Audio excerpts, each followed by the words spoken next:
Live. Everywhere. On netrootsradio.com.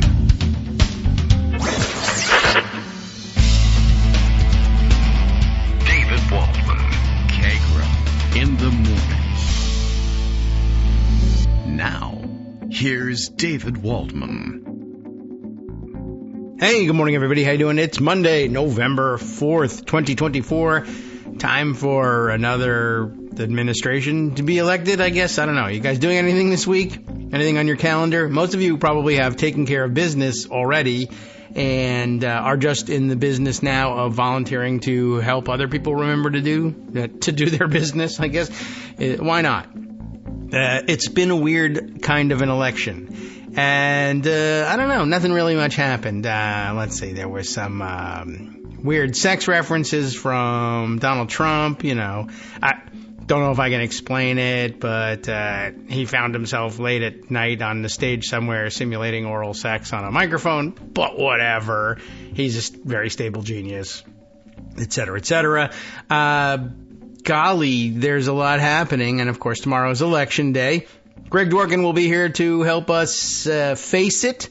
And big polling news over the weekend, right around, was it Friday night that they released this thing, or was it Saturday? I can't remember. But you must have felt awesome as a KITM listener to have, heard the news of the Iowa poll, the closing Des Moines Register poll, showing for Iowa, a significant lead in that poll, which is only a snapshot, as we know, for Kamala Harris. And even better, you probably heard people mention the name of the pollster involved, and you said, I hear that name all the time on KITM, and Greg Dworkin is the one who says it, Ann Seltzer. So maybe you, like me, made your drink of the evening a whiskey Ann Seltzer in order to celebrate the news. We'll put that in context, although everybody spent most of the first part of the weekend trying to do that for you anyway. But we were already putting it in context before she even did that poll. So we'll be able to do so from a position of authority, or at least we'd like to claim as much. And then it all goes down to the wire tomorrow. If there's anybody left who hasn't already voted early, you'll have your chance tomorrow.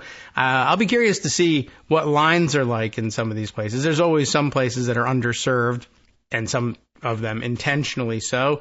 So long lines to be expected there. Lots of enthusiasm for voting, even among people who haven't yet had a chance to go and cast that ballot. That might be particularly of interest in Nevada, where there's always the weird situation of the way Clark County voting is handled, and the vast numbers of Nevada voters, registered voters who actually work in Clark County in Las Vegas at all the casinos, and who have to be given a chance to make it to the polls. Wow, lots to round up, as we said. And, there's only one way to do it, is to get to it. And, okay, let's see. Other things that have happened over the weekend that are morning chatter. I don't know. I'm just trying to think. Oh, Quincy Jones, right? That's the biggest breaking news. Quincy Jones has passed away. Music legend. Nothing for me to say about Quincy Jones that hasn't already been said, of course. But basically, he made or produced every piece of music that was culturally significant in the last 10,000 years or something like that. Or very nearly the case. I may be overstating it a little bit, but certainly a legendary figure. Hope he got his chance to submit a ballot early. I imagine he was probably pretty excited about voting as well. But the least of his concerns, and surely the least of the family's concerns at this point. And okay. So let's see. Other things that might have captured your attention over the weekend. Nothing. There's really literally no other place that your attention could be. You know what? I'm looking at, as Greg comes in the door here. Good morning, Greg, by the way. How are you? I'm noting that they revamped some of the color schemes in the Skype app such that I don't know, is this an election season thing? There used to be that, when your phone would ring, there's a green button. Green means go for pick up the phone and say hello. And the red button means stop, go away, I'm hanging up on you or disconnecting. And they've changed the colors to red and blue, I think, and or I'm colorblind. That could be it too. Well, maybe they did it because people really are red-green. Yeah, colorblind. That could be. That's possible. Or maybe they just like the movie Airport, and they could not decide whether it was the red line or the blue line. Yeah. Well, I think there was a white line now. It was the white courtesy phone or the red. I don't know. But yeah, and this is like an electoral season thing. Red or blue. The red line is you for can't parking. have greens. The white line is for right. The red zone is for immediate loading and unloading of passengers only. But did they argue about that? Yeah. Like don't be an idiot. A long time ago, but something like that. Okay. Well, anyway, I don't know. That's probably the least important thing I could possibly have noted about this past couple of days and the days yet to come. Hey, did you see at the very top I have a clip for you to play? Oh, no, because I was busy running around. But I'll start preparing for it now. I guess I'm already behind. Okay, it says today's clip, so like yeah, you've really been doing that a lot, and I've been doing so great at looking at things and getting ready. With like first thing. So yes, you made it easy, and so I've pocketed it, and now I can start opening it on the other. Well, while you computer. Do that, let me just start out because what's the show going to be like? I'll tell you what the show is going to be like. I'm going to read you a Jonathan Martin tweet from this morning. Okay. Perhaps the most telling sign of the last 72 hours, even the biggest Democrat worrywarts are sounding optimistic. Ah, yeah. Okay. That sounds like what I've been hearing the sounds of. Over that and said, "Don't say that." Oh, come on. But the point is, that's what people are saying. Yeah. Okay. Including Ann Seltzer. Yes, right. That was the big news. Wait a minute. Why does this first one not have a clip? All right. You keep working and I'll keep looking. What happened here? Oh, maybe. Oh, I see. Am I stuck on the last one? All right. They bumped me back down to the bottom here. Okay. All right. Wait a minute. No, I don't think this is right either. Okay. You keep going about Ann Seltzer, unless that's what the clip is. Greg, are you there? I seem to have lost your audio. It's a Keith Edwards tweet. So is that the one that you have? Oh, here we go. Okay, I don't know. I was stuck in a previous day here. I guess. Stuck in the horse latitude. 7 million views on TikTok. Keith Edwards. Okay. Yeah. The one. All right. Okay. Yes, this was also big news over the weekend. The Saturday Night Live, or as I think the New Yorker magazine had it, Saturday Night Liver. Right. I think they let a typo slip by on them on that one. Appearance by Kamala Harris, and then, by the way, a weepy demand from the Trump campaign. Where's our equal time? How come we don't get to go on Saturday Night Live? Which I thought was pretty amazing. We'll cover that too. But okay. Go ahead, play it. Well, it doesn't want to do it. How about that? All right, come on, Pocket. Wake up. Start saving to my Pocket. I feel like I've already been saving to my Pocket. Why are you pretending I have not? This is a deja vu. So let me set it up. Yeah. Kamala Harris does a cold opening cameo. Yes. With Maya Rudolph. She certainly did. And they were great together. They were. She was relaxed. It was very funny. Right. And this is not a clip from that. This is a separate TikTok they did either before or after the show. The Tiki-Talk that kids love. Yes. All right, let's see. All right, there we go. Turning up the sound. Now we got it. All right, so 12 seconds of kids' entertainment, but not really. Okay. All right. I am Drew. I am Danny. And we are not the same person. Okay, that's it. Now, All right. I don't know if you are familiar with that particular song. It's about 4 years old, but incredibly popular on YouTube with the Ute vote. Oh, Utes. Drew and Danny are, these two influencers, 20-somethings. They sort of look alike, but they're not alike. And they did this video, which I sent you. You could see the picture of it. All right. Right? And they sort of look alike, and you could do the whole song if you want to. But the point is, it's really well known.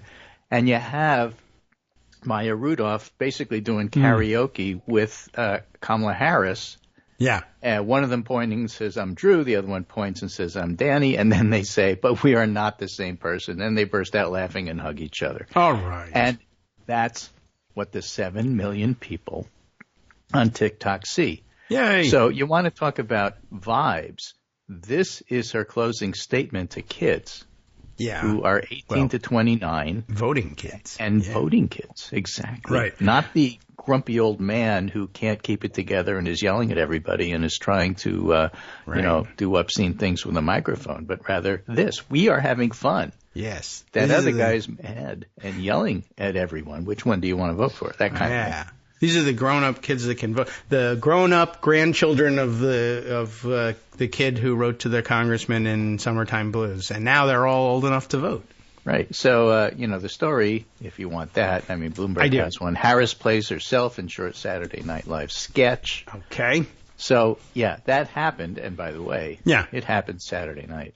It did. And live, I would guess, liver, as some would put Saturday Night Liver, yeah. Yeah, but, the thing obviously that happened Hannibal beforehand Lecter. is that Ann Seltzer poll. And that was a political earthquake. Yes. Of major magnitude. Yeah, it was. And I was enjoying the fact that there were probably lots of KITM listeners who were talking with people. Hey, did you see this poll? And they were all saying, oh, yeah, Ann Seltzer. Not just, what, did you see the poll? Oh, I know who did the poll. Right.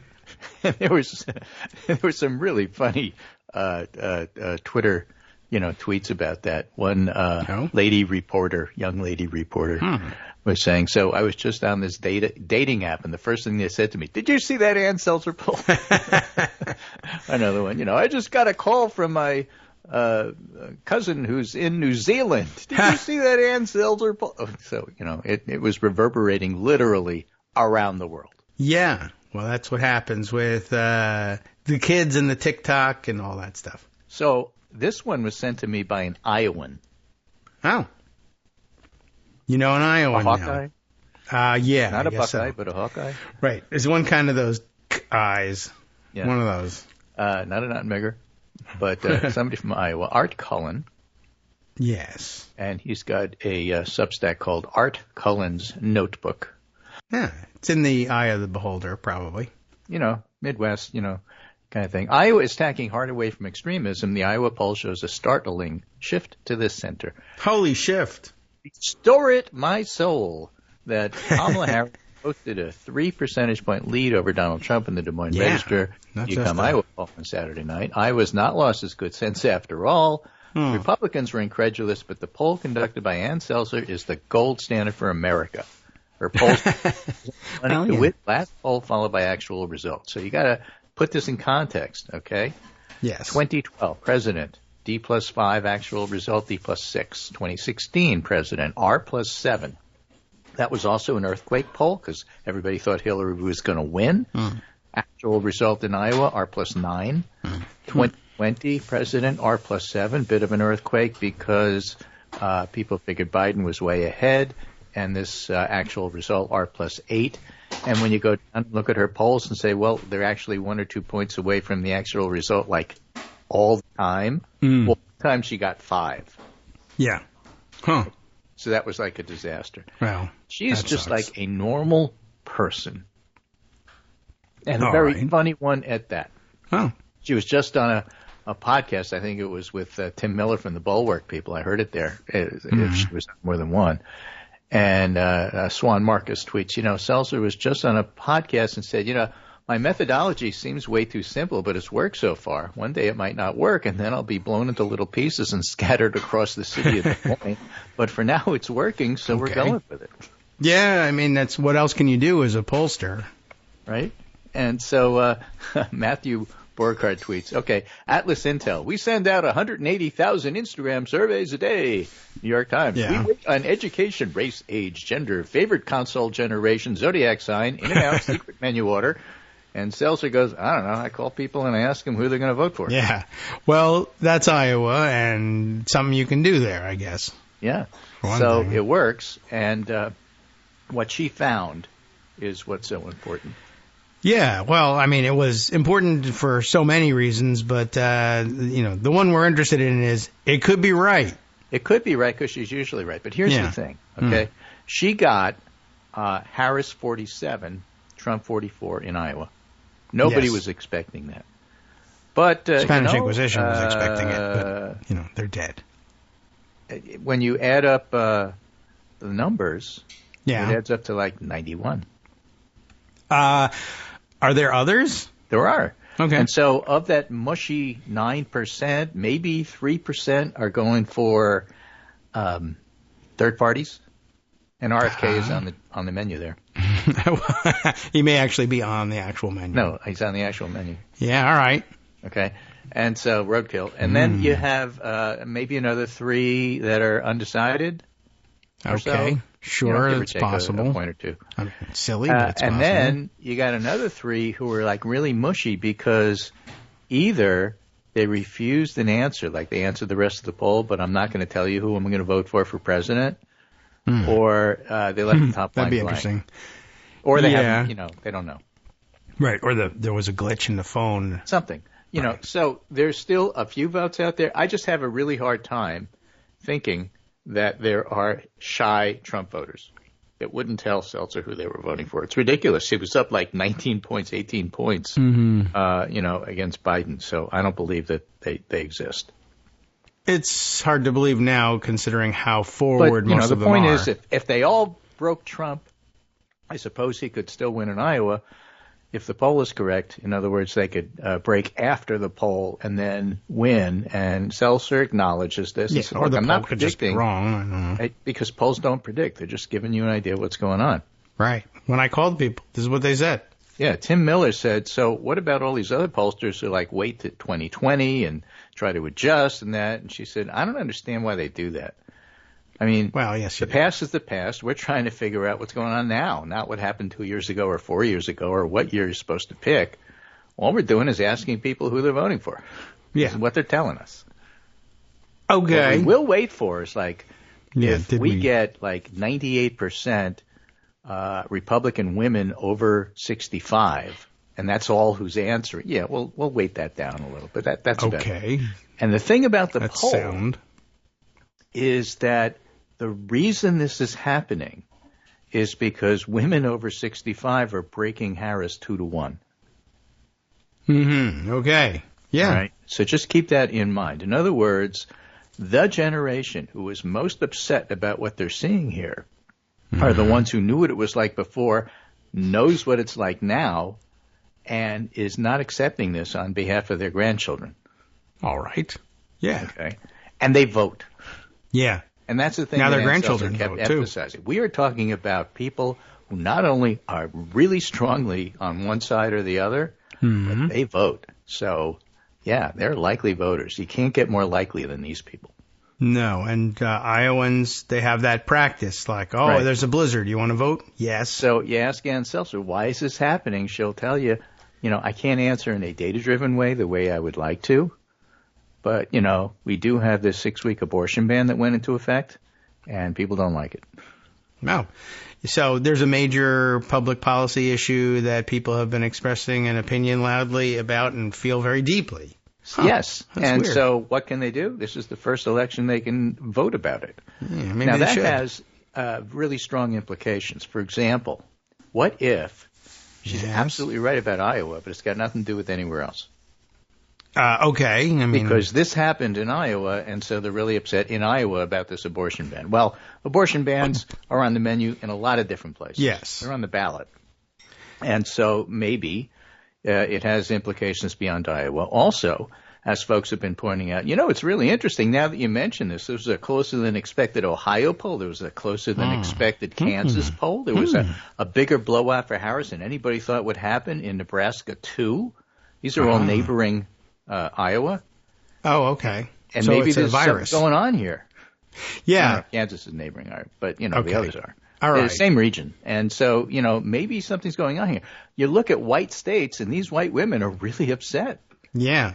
Maybe all the other pollsters also had a bunch of upset white women. And maybe they threw in other numbers about, because you look at their crosstabs, about non-white voters, black men and others who were maybe going for Trump. And maybe those numbers are wrong. Okay. But if you uprate them, or if you say, I want my women to men ratio in this poll be 51-49, even though, in the early vote, women are leading the vote by 10, 11 points. Yeah. You're going to get funky numbers.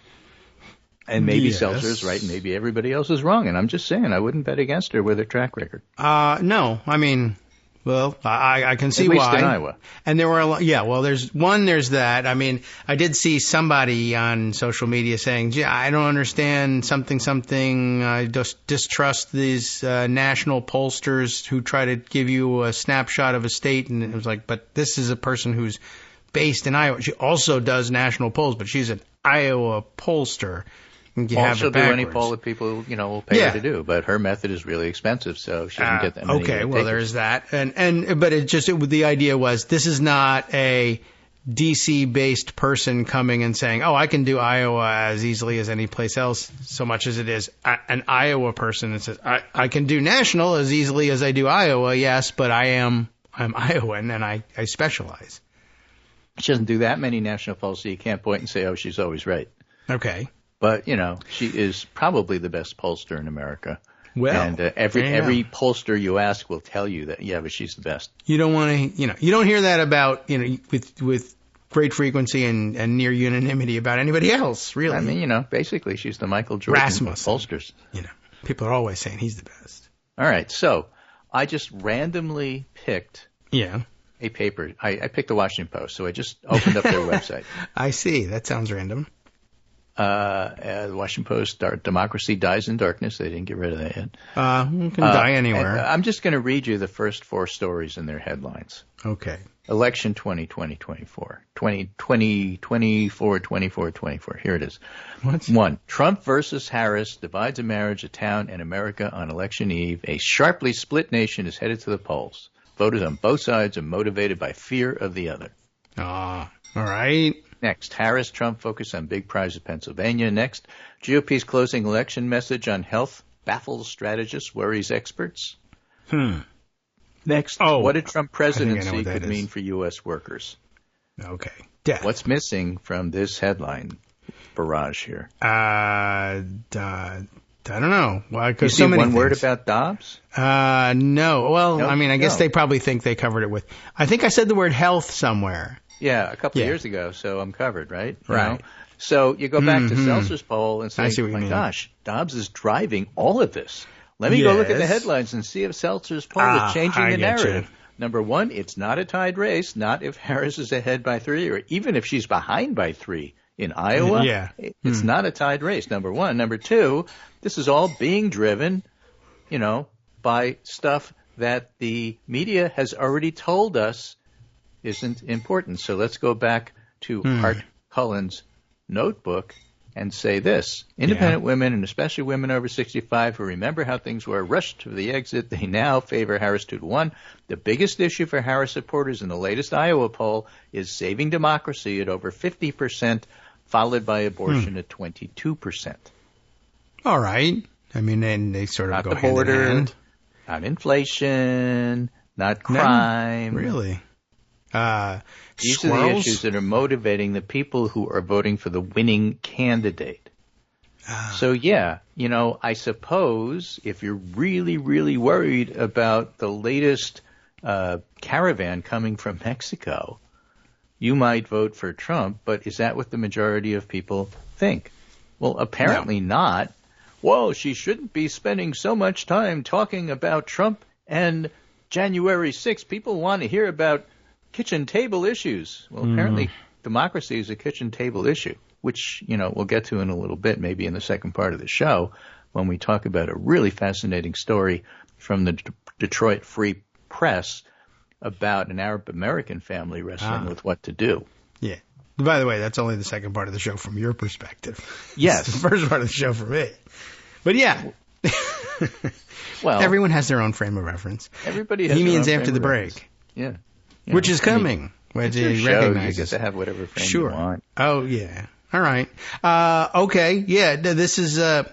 Now we know what's on tap for after the break. By the way, another thing with that poll is that Iowa has 4 out of 4 Congress people who are Republicans. 2 out of 4 districts are now led by Democrats, 1 by 20 points, 1 in which abortion has been the issue in that district by 20 points. Has anybody noted this? The fact that Dobbs is not in the conversation is not my fault. It's not Iowans' fault. It's not Ann Seltzer's fault. It's the fault of the Washington Post. It's the fault of the male pundits. It's the fault of people who just don't see what's in front of their nose. Yeah. They're the ones who think it's a tie, and abortion just doesn't have the salience it did in 2022. Well, that's just a mistake on their part. What's in it, and when we say it's their fault, I mean, it's their fault that it's not in print, but it doesn't make a difference as to what's in people's heads. They're independent of whatever gets printed. Everybody knows what's important to them. This was a big, seismic event in the polling, and then I was reminded, hey, didn't we just not that long ago watch some very, very deeply red states vote 60% in favor of amending their state constitutions to protect the right to abortion, to everyone's great astonishment? So why couldn't the same thing just be happening? I mean, it's not in the newspapers. The words aren't there, but doesn't that make sense to everybody? And I guess it does. So Mike Madrid, who is, I guess, now an independent, was a Republican strategist concentrating on Latino issues, has a Substack of his own called Mic Drop. Okay, I get you. And on Mic Drop, one word, the topic of today is Seltzer poll. Okay, well, good. So here's what he says. The only thing more famous in Iowa politics than the state fair, deep-fried Snickers bars, and the butter cow is Ann Seltzer, the pollster who does the Des Moines Register poll. Her uncanny ability to call races from varied fields of numerous candidates in caucuses is the stuff of legend, because caucuses are really hard to poll. Or That's true. After the break, but, it's a great setup for what he's going to talk about. Well, she's accurate, and that's because everybody in Iowa, their caller ID lights up. Ann. Oh, okay, I'll answer. Hi, I'm Scott Anderson, the guy that writes the daily summary for this show, Kagro in the Morning. Thank you to everyone that supports this show. Many of you send donations through PayPal, Patreon, Square Cash, Radio Public, and so on. Some of you write your own essays and send them in, or read articles with your own commentary. We appreciate it. Now, some of you are listening to this and thinking, I'd like to help, but isn't there something I could do that wouldn't require money or effort? Why, yes, there is. You can just like us. On Daily Kos, they call it the recommend button. YouTube has a thumbs up. There are hearts and likes and love buttons. Tap our love button. Tap our love button every day. Share our shows and summaries on Facebook and Twitter, YouTube and iTunes, Stitcher and Amazon. Most of these places allow you to write a review, so a sentence or two would be great. Recommend us to social media, or tell your friends to listen to the show. You aren't just helping us, you're helping them find their new favorite thing to listen to. You could change the world. So thank you in advance from me and everybody else in the world. All right, welcome back now to the Kagro in the Morning Show here on Netroots Radio. Oh, by the way, there's one other item of breaking news in case you're if you're getting distracted during the break. The New York Times Tech Guild is apparently going to go on strike tomorrow. Yeah. Is that tomorrow or is that today? Well, it's during the election coverage, so it's like a win-win. Yeah. They get to do a strike and hopefully win. Yes. But at the same time, we don't have to put up with Patrick Healy's view of what's happening at the election. That's a very good bit of news. If you were hoping, though, to distract yourself with their games, Wordle and whatnot, that apparently is all to be considered behind the picket line. So you're going to have to watch the news. It's bad news, but it's good election news. Okay. Yeah, I guess so. Right, and nobody has to watch the needle, or you're not supposed to anyway. I don't know how they're going to run it, or it may be very glitchy and it might not work all that well, like the microphones maybe, or like Trump thinks the microphones work at his rallies. Speaking of microphones, let's go back to Mic Drop here. All right, yes. So Mic Drop says, today she released a poll showing Kamala Harris with a 3-point lead over Trump in Iowa. Yes, right. Okay, Seltzer, still on Seltzer. Earth-shaking numbers for conservative evangelical Iowa, the state that went for Trump in 2016 by 8 points and for Trump again in 2020 by 9. He's got those reversed, 2020 8 and 2016 9. What's going on? Well, for one, the state recently passed some very restrictive bans on abortion procedures, and nearly all the massive movement is coming from women. Not shocking to most, I know, but it might be a bit more surprising when you consider that most of the shift is coming from Republican and independent women. In fact, the polls showed, and this is the important point I wanted to get to, Trump is only getting 89% of the Republican vote. He's losing 11% of Republicans in one of the more conservative evangelical states in the country. And that is a terrible sign for him, no matter how you slice it. In fact, the whole poll is terrible for him. Even if you disagree with the poll's accuracy, you can't dismiss the size of the shift. You just can't. We may debate how much of a shift there is, but it's happening. And that's the biggest news coming out of Iowa today. Okay. What does it mean for the other states? Bottom line, great news for Harris. Not good, great. If only for setting the narrative that Harris is picking up steam and closing strong, but in truth, it's far more significant than that. She's moving into a strong position with the key demographic she needs to win this race. White women. Where? In Arizona, in North Carolina. Yes. Okay. Those are good in places. Georgia. Again, we talk about this on the show all the time. People are coming out in record numbers, but that means both sides are voting. Yet you don't know who they're voting for. If 11% of the Republican electorate coming out who want to vote because they're passionately driven by something are anywhere near like the ones in Iowa, that's pretty good for Kamala. I think it would be great. It will be fantastic. Of course, the best possible result is a total blowout and one that's called very quickly because it takes away most of the things that Trump plans to lean on in claiming that yet another election is being stolen from him. Not that he won't just come up with a different lie, but I presume it will hit differently and be less believable even to, well, I don't know. For his superfans, it doesn't really matter. But it's the something normies really interesting happened because Seltzer did this. This is a different pollster, different state. Okay. The pollster's named Steve Mitchell. Yeah. And Steve Mitchell runs a firm. That's nice. Which is like... Good for you. I don't know. Mitchell Reports. Oh, no, that's Andrea Mitchell.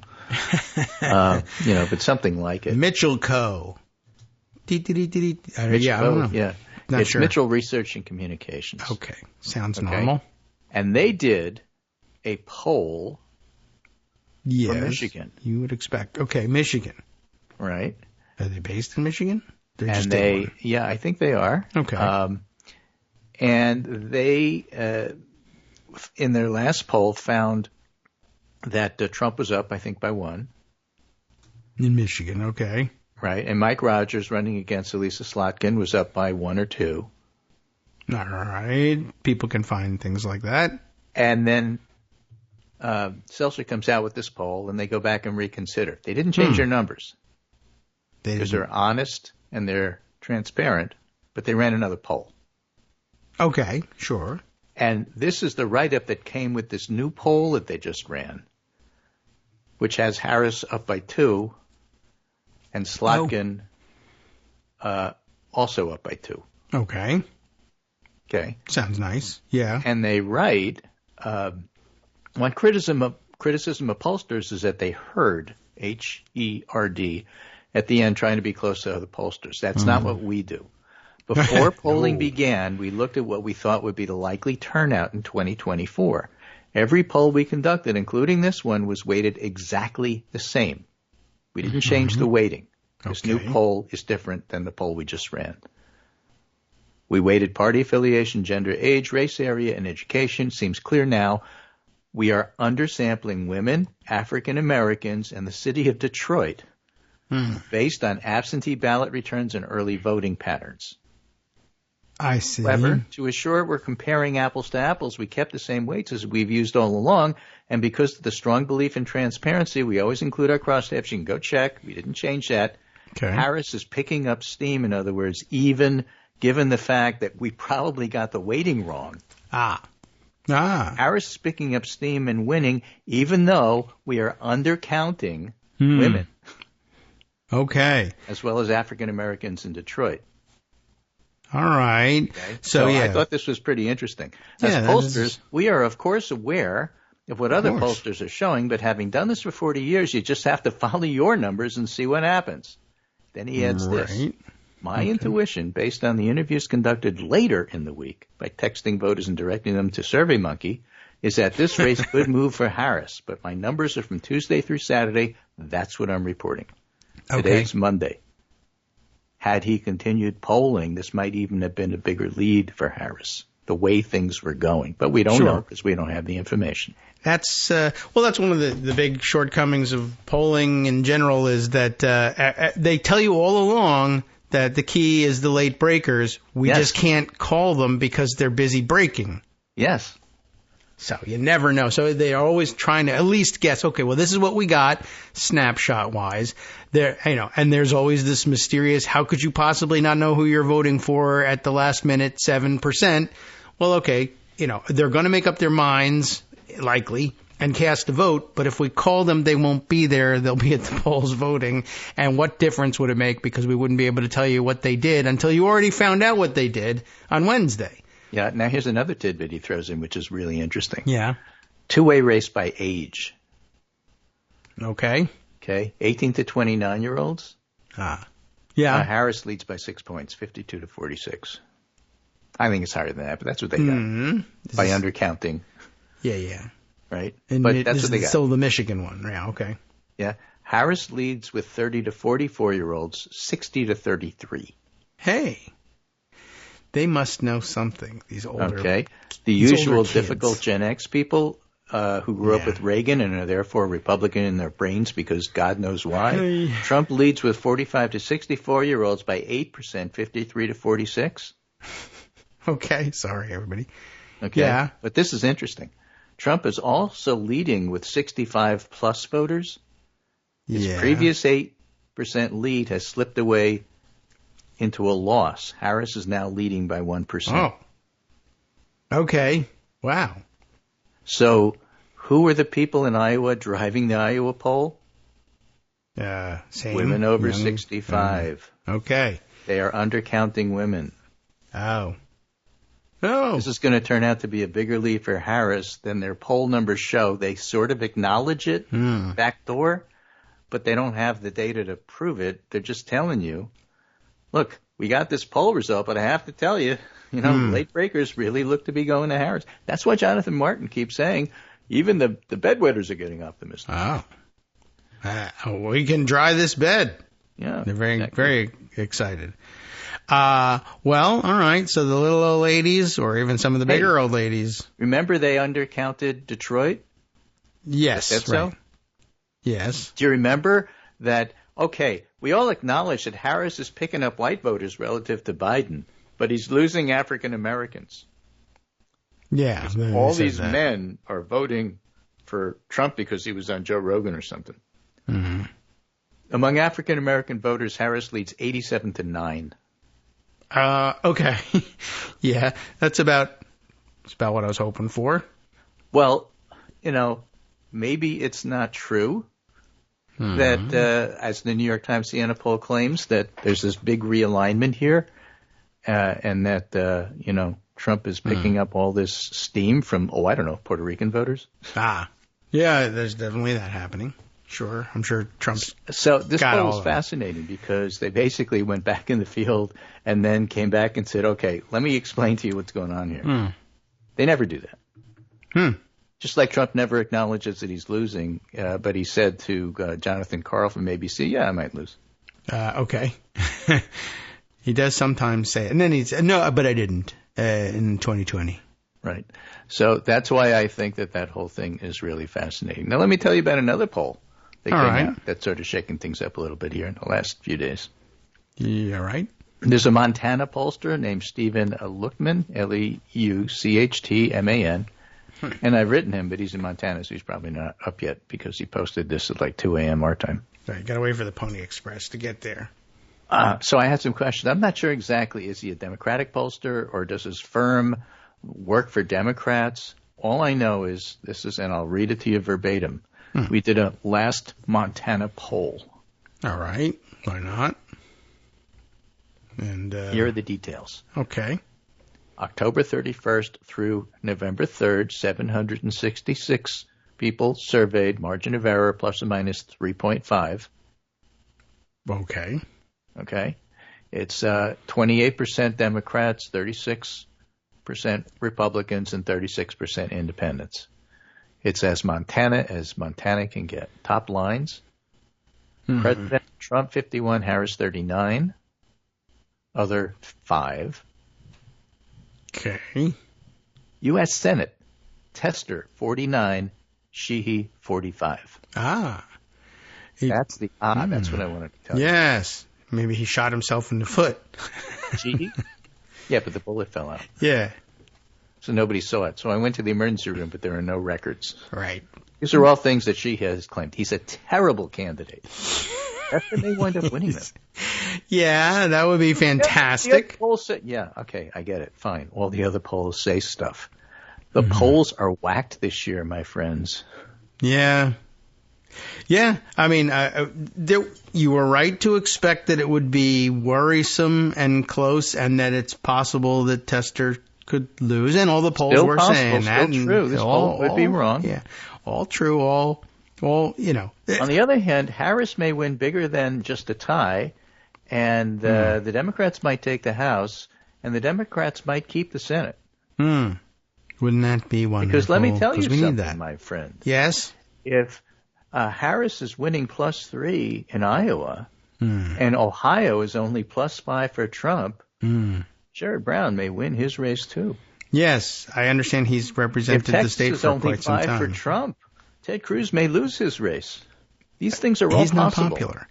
Yeah, that would be. Talking about Florida. Nobody knows what's going on in Florida. Yeah, I don't know. Well, Florida, either Harris is going to surprise everybody and win, or Trump's going to win by like 14. Okay, that sounds like I wouldn't bet on that one. Yeah. Well, depends who you read, depends who you follow. Yeah, and that too. Lots of Puerto Rican voters there who hadn't cast their ballot yet, and some who did and called up the elections office and asked if they could redo it. Right. They're mad. Yeah, and that's why you had Trump Rick doesn't Scott drink. Begging but tomorrow, maybe. Yeah, sure. Could be. I don't know how we'll tell the difference, but, if he does, he does. The whole weekend he looked like he was drunk. I think he's just tired and dehydrated now. He's very old. Yeah. He is. I mean, it's not ancient, but it's old to have to keep up a heavy schedule like that, and it never helps to be also crazy. Right. On top of all that, and maybe on drugs. Now, stepping back and looking big picture for a moment, there's a Republican operative that I follow, Liam Donovan. I like him because he's refreshingly honest. Now, he's a partisan. You have to take everything he says, with partisanship in mind. All right. But this is what he posted yesterday. These campaigns will only go as far as the respective permission structures will take them. Oh. But only one side seems to be taking that to heart down the stretch. Okay? And as a matter of fact, as somebody wrote to him, well, I have a hard time determining whether Trump and MAGA statements in the last few days stem from overconfidence or if they're taking the years-long normalization of Trump rhetoric for granted. And Donovan says, or he's a reckless candidate in person with a penchant for self-sabotage. But whatever's going on here, I say this because this gets back to the whole idea that, and we've heard it from our side, Harris is spending an awful lot of time with Liz Cheney. Is that really a good idea? No. And the answer is, look at the Republican women in Iowa, not from the context of Dobbs, but rather from the context that Liam Donovan brought up. You would like to set it up so that it's okay to vote for me, even though you're not of my party. You have all these Republicans for Harris, various and sundry groups, the Never Trumpers and others, Lincoln Project, you name it. Basically what they're all saying is, look, if you want to stay a Republican, that's your business. God knows why. It's not the same party as Ronald Reagan, but if you want to stay a Republican, you could vote for Harris and not have to become a Democrat to do it. This isn't the primary. You can vote in the secrecy of your own home. Your husband doesn't have to know what's going on here. Right. And then George Clooney voiced over a commercial of Secret Vote by Men, which was fantastic. Mm-hmm. You have this big old bearded bro, and his other bros are walking to the poll place in their local community. You know what you have to do. You have to do the right thing. You got to do the patriotic thing. And this big old bro walks in there, and he thinks to himself, got to think of my children. And then he votes for Harris. Mm. And then he walks out, and the other bro says, so you did the right thing, right? And the guy nods and said, I did the right thing. Yep. It's a really powerful commercial. But, point being that, you have a permission structure that Liz Cheney gives you to allow you to attract these Republicans who just can't stand Trump. And, your friend and mine, Chuck Todd, had something really smart to say. I was listening to a interview that he was giving to one of the Brits this week. And it happened after the Madison Square Garden rally, but probably before the Seltzer poll. And the Brit said, so what about undecideds? And Todd said, the undecideds are interesting this year. Oh, because most of the undecideds probably at this point are Republicans who don't like Trump. And why are they undecided? Because if you have a task that you think is distasteful, you put it off. For the last minute. All right. I have to decide. I don't want to decide for Trump. I don't know if I like Harris. I have to stomach her policies. I don't know. I'll decide later. Mm-hmm. Right? And so if you have reluctant Republicans at the last minute going into the voting booth, and you don't like either of the candidates as your choice, and you truly in your own mind are picking the lesser of two evils, what you don't want to do when you walk in that booth is be thinking of one of the candidates. If you're thinking Trump, you're voting Harris. Okay. So what is Trump doing the last couple of days? Yeah. He's being obscene with a microphone. He is. Right? He's, insulting people. True. He's doing everything except talk about the economy, the border, and all the stuff that he's supposed to be having as the final argument, issue-driven stuff. Instead, he's reminding everybody why you can't stand him. They go into that voting booth thinking Trump. They're voting for Harris. Yeah. What is Harris doing? Oh, Harris is saying, I'm doing nothing to offend you. True. I am palling it around with Liz Cheney. I am telling you, I'm going to be a president for all Americans. You may think this is rhetoric. You may think this is like candidate promise, but I'm doing nothing to offend you. That other guy over there, January 6th, and by the way, did you see what he did with a microphone? You're going to tell your pastor that in church this weekend? Yeah. How will I explain to the children who are not watching the rally? Thankfully, they're too bored to watch that rally, but yeah. So that is the closing argument, is what I'm saying. It is, unless, of course, you include, the last-minute appeal to the kitchen table issue of Peanuts the Squirrel. And other odd things that nobody knows what you're talking about. I know what you're talking about, but like your normie out there has no idea what you're talking about. We're getting to that point in the election, though, with time running out. You're going for the Bill in Portland, Maine vote. I guess. Who's Bill in Portland, Maine? He's a friend of David and mine who has squirrels who come to the window and he gives them peanuts and stuff like that. And they come so often he actually knows which one's which. Yeah. This is a thing, and it happened, and it was that's true. But we're getting to the point where sitting in the bubble of blue sky, where everybody I know and see is totally tuned in and terminally online, and they're like, I just do not know what he's talking about. Does anybody want to tell me what the squirrel thing is? And, time's running out. It's too late. You've already voted anyway, and you're not going to believe it if I tell you. But yeah, somebody asked, and I knew, I was able to tell. I figured it out. Too long didn't read, and though I had some objections to the fine points of it, but this is the too long didn't read version. There is a guy who's a YouTuber who has a pet squirrel. Had a pet squirrel and made it into a YouTube star. And, again, long story, very short, this squirrel bit someone And now they have to find out, is there a danger of rabies? And when you're talking about, is there a danger of rabies because an animal has bitten someone, that involves... his brain. Yeah. And that's not easy to do when they're alive. No. So the animal is put down. In fact, I watched the YouTube about that. Ah, okay. You want to find out how it works? Yeah. All right. Well, yeah. So, guy had a pet squirrel. Didn't survive. Made a internet star out of him. Squirrel has been euthanized, and Donald Trump found out about it, and suddenly it's something that is now tyranny, and you have to vote for Trump because the squirrel died. This is Ruby Peanut Ridge. Yeah, basically. And yeah, there was lots of objections. Well, the squirrel bit somebody because, a squirrel bit somebody. The squirrel is dead, and now they are going to meme their way to victory based on the memory of Peanuts the squirrel, which nobody had a memory of Peanuts the squirrel. So right. I can't help it's you. It's nuts. So nobody knows what they're talking about. Yeah. Even after we talked about it, nobody knows. Right. I mean, it's down to that. It sounds funny. But then if you explain it, it still sounds like the same dumb thing you thought it was when I said These are the people who thought that having a comedian make fun of Puerto Rico at a rally in Madison Square Garden in New York City, in a place where 1 million Puerto Ricans live, was a good idea. Yeah.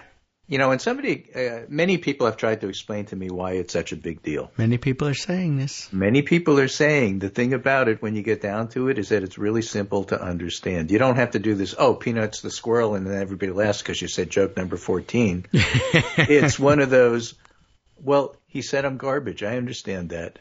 Mm-hmm. I don't like being called garbage. No. It's not hard to explain, right? It doesn't take 5 minutes out of the show to do that. Right.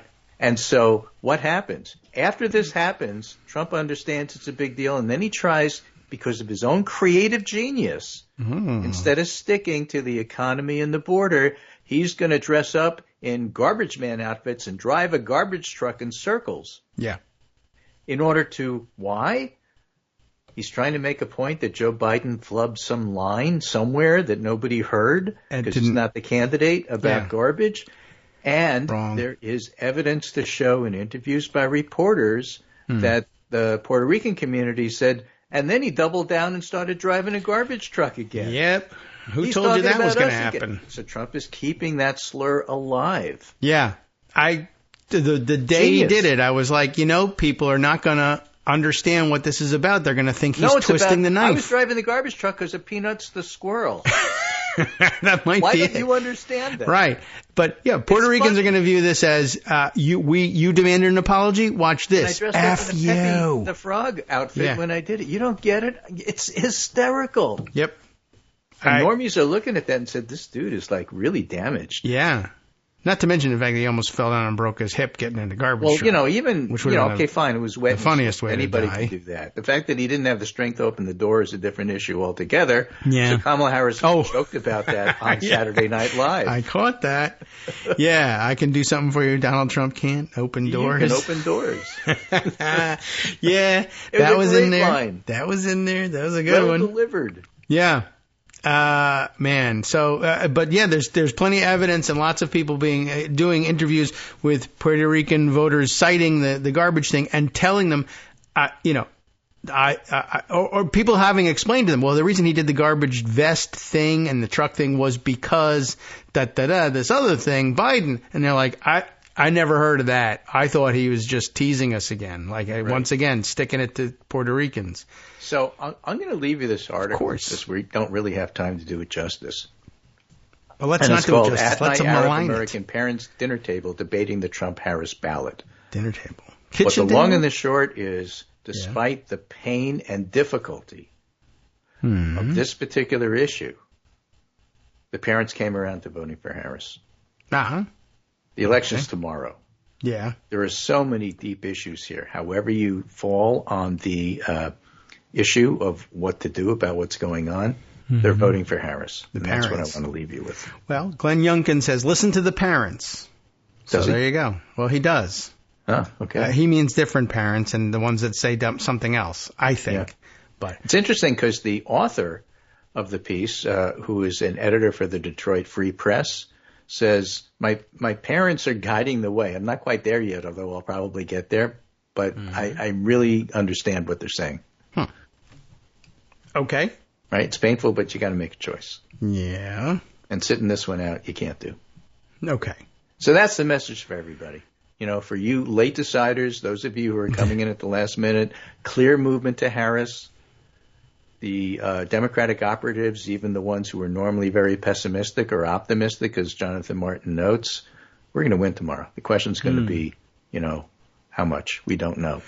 I certainly hope so. And I know that it's difficult, and I know there's a lot of people who are not, those of us who are kind of tuned in can see this happening and hope that this is the case. But it's still only hope. We got to wait for the votes to be cast and counted. But Harris has a ground game, and Trump doesn't. That is true. Where Charlie Kirk argument that up. On Trump's part, according to Igor Bobik, in the last 48 hours, wouldn't mind if somebody shoots media at his rallies, muses about Liz Cheney having guns trained on her, said he shouldn't have left the White House despite losing, welcomes insult of Kamala Harris as a prostitute, appears to emulate a sex act while fuming about a broken mic, jokes about his grab 'em access Hollywood comments for all of you TikTok teens who haven't seen it yet. Now you will. Expresses openness to banning vaccines and fluoride in water. That's his closing argument. Oh, yeah, right. Harris is saying, I'm going to be a president for everybody. He's got an enemies list. I have a to-do list. I'm happy. He's miserable. Vote for me. It's going to work, my friends. It's going to work. Yeah, I mean, I think so. We almost didn't get that one. I'm glad you made some mention of it. That's the RFK factor, and I'm going to turn him loose, and he's going to run health. And then RFK comes out and announces a great Republican message.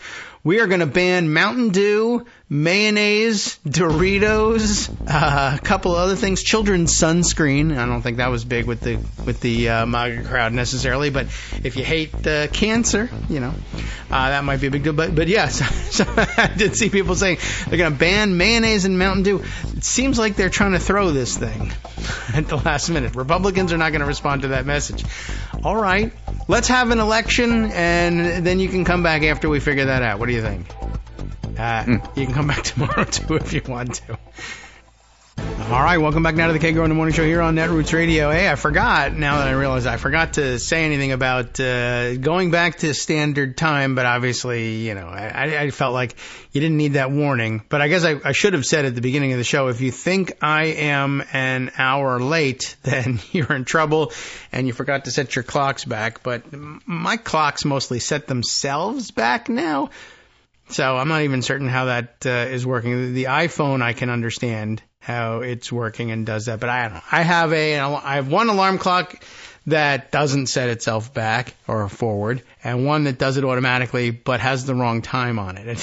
So I don't know what to tell you about that one. But anyway, that I guess we've missed our chance to have that joke. I probably should have left it where it was. But in case you were wondering, how could you possibly be wondering? If I made the show on time, I guess that really answers itself. All right. Well, anyway, yes. So as as Greg mentioned, and then we got to squeeze in right before the break, RFK Jr. kind of freelancing it out there, and that was going to happen. He's not a guy that you can tell to do this, don't do that. He doesn't take instructions well. He doesn't take direction well, and sort of freelancing everything. Wants you to know that, he's very concerned for health issues, but he takes it a little further. Like if you were just saying, well, maybe you should drink less sugary drinks and processed foods, I think we could all kind of agree with that one. I don't know whether anybody or how many people are in line with we should make it a government policy thing.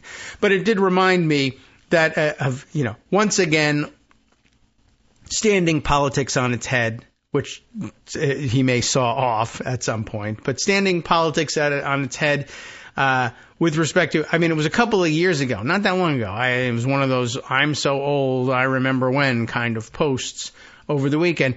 And I literally did put that one out. I'm so old, I remember when it was like Republicans panicking, or fantasizing / panicking that Democrats were going to, ban sugary drinks and big gulps from 7-Eleven and there was, in fact, a movement on to do something like that. Although, I guess I should know for the record, it was Michael Bloomberg who was chiefly behind it in New York City. I don't know whether he originated the idea, but he was a big proponent of doing just that and limiting the size of sugary drinks that you could sell in New York City. And somehow that got translated into, the Democrats are coming for your freedom, even though you might remember that Michael Bloomberg was a Republican. But anyway, but that was the big thing. That's the tyranny we need to look out for here, is the Democrats coming to grab all your stuff. And then, of course, the closing argument of the craziest, most reactionary Republican campaign in decades is,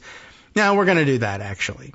So once again, every Republican accusation is a confession, and he actually put out a list, and somebody, read through it and said, yeah, this is what they're thinking of getting rid of here, which, some of which is, I see what you mean. Others of them, no, I don't know what you're talking about. And then lastly, of course, like weird old, like John Birch era tropes of like fluoride in water. We're going to get rid. The fluoride is poisoning your precious bodily fluids, and we're going to get rid of it from the water. He's got these crazy ideas, RFK does, about the various things that are poisoning everybody. And I'm sure Mountain Dew, all right, if I have to put that in one basket or another, good for you, bad for you. And those are my only two baskets. Bad for you. Do I like it? Sure. Do I, drink it habitually? No. Do I think it would be bad for you if you did? Yeah. Do I think, like most Americans, it's kind of basically up to you? Yes. Does RFK Jr.? No. And he'll saw your head off if you don't agree with him. So, right, there you go. Cheetos? No. Saw heads off of whales? Yes. That's another great closing argument right up there with Peanuts the squirrel. And, I'm going to tell you, it's a real thing. By the way, speaking of the fluoridation of water thing, if you're, interested in maybe a scientific look at that, I happen to see circulating on social media today because of this. There is a relatively major metropolitan area that has tried the fluoridization thing that had fluoride in the water. I don't know whether it was driven by lunatics or something else, but I don't know what else would be driving it, get the fluoride out of water. But Calgary, Canada, that is to say, it's a major metropolitan area up in Canada. Calgary got rid of the fluoride in their water at some point. I did not know that until this morning when I found out that they were trying to put it back into their water. But I thought this was an interesting piece to share with people. Calgary's plan to reintroduce fluoride into drinking water has been pushed back to 2025. That is news in itself, but it was being circulated on social media as a study in, we took the fluoride out and guess what happened? It sucked. Bad health outcomes in the Calgary area as a result. And this article, I guess, details some of it. Brendan Ellis wrote this piece back in April of this year in, what are we looking at here? Calgary's .ctv news .ca for Canada. So, again, what outlet am I looking at? I don't know. CTV, I guess. But is Calgary... I don't know how they organize the URLs here, but you get the picture, and the Canadians know exactly what we're talking about and probably already know this news anyway. The city of Calgary's plan to reintroduce fluoride back into the drinking water supply has been delayed again. I'm not sure why, but this speaks to the difficulty. It's not just a matter of, all right, if we change our mind and it turns out to suck to not have fluoride in your water, just put it back in. I guess it's not that. You don't just go and buy, a gallon of fluoride and pour it in at the water treatment plant and say we're done. Who knew that there would be logistics to this thing, except that, part of the fascinating story of everything is that nothing is as simple as that, ever. The city of Calgary's plan to reintroduce the fluoride has been pushed back and is now set to be ready by 2025. That's next year, but still, a little bit time away. In a statement on Friday, and this was in April, so right in April, they're still like, yeah, this is going to take us, 9 months, 10 months to get this right. I don't even know why. But in a statement back in April, the city said construction of necessary infrastructure upgrades at the Glenmore and Bears Paw water treatment plants is underway, but is taking longer than projected. The system was expected to be in service by September of 2024. They should have been done already, after construction began in September of 2023. So they had to build something in order to put this fluoride back into water. They thought it would take a year. It's going to take a year and a half. This date was set with an understanding that timelines may change due to ongoing uncertainty with the global supply chain, the city said in the statement. And I guess that could mean everything from the global supply chain to that fluoride that we were going to put in the water to the cement and iron rebar we were going to use to build the mechanism to put that fluoride in there. I don't know which got delayed. Anyway, the important part here, I think, comes later. As of July of 2023, the costs to reintroduce fluoridation, not fluoridization, although that, I guess if you're talking about crazy stuff that could harm your health, it could be the fluoridization of this. This would, include $28.1 million in infrastructure upgrades at the 2 water treatment plants, $864,000 in annual operating costs, and $100,000 to $200,000 in annual maintenance. So again, it's no simple thing, at least in this case. The reintroduction of fluoride was originally approved in 2021. The move followed a plebiscite on the issue that occurred during the municipal election of the same year. Calgary discontinued adding fluoride into its drinking water in 2011, as directed by City Council. Now, I don't know whether that was driven by crazy idiots or just plain mistaken idiots or fluoride costs too much idiots. I'm not certain which, but the point is they did that. They discontinued it in 2011. It is now, then we fast forward to 2023 and they're like, this sucks. We want the fluoride back. And how much is that going to cost us? The answer is apparently $30 million. I don't know whether they would have already been upgrading, equipment anyway to handle new kinds of fluoride or what. But the point is, it's not always all that easily reversed. The city said the previous fluoridation infrastructure reached the end of its life cycle and was decommissioned and removed, which led to the need for the current upgrade. So that's interesting, because it could have nothing to do with nutters thinking fluoride in drinking water is bad at all. It could just be, like I said, look, we have fluoride in our water. The equipment we use to mix the fluoride into the water is coming to the end of its life cycle. And if we want to keep fluoride in the water, it's going to cost us X amount of money. So let's go do it. And they cried and said no. Or, they might have said, I wish we could, but we just don't have the money. I don't know exactly what the details are. What's important in this article is they discontinued the fluoride and then had some negative health impacts. So we should stop assuming, I guess, why it was that they stopped with the fluoridation. That's a very interesting story, too, though. You read something about them stopping fluoridation in 2011, and your assumption is, oh, my God, they were taken over by nutbag idiots like we have here in the United States. Must happen everywhere. Maybe it doesn't. I don't know. Anyway, I'll continue on with this because now this is kind of interesting and fascinating.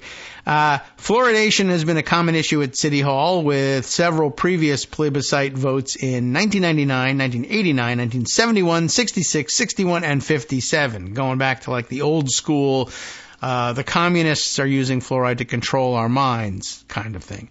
Calgary, well, at least that's what was happening in the United States. Maybe in Calgary they knew exactly what they were doing. Calgary will join Edmonton, Lethbridge, and Red Deer as the other Alberta municipalities that add fluoride to drinking water once this project is complete. And maybe fluoridation is a lot less widespread there than it is here in the United States.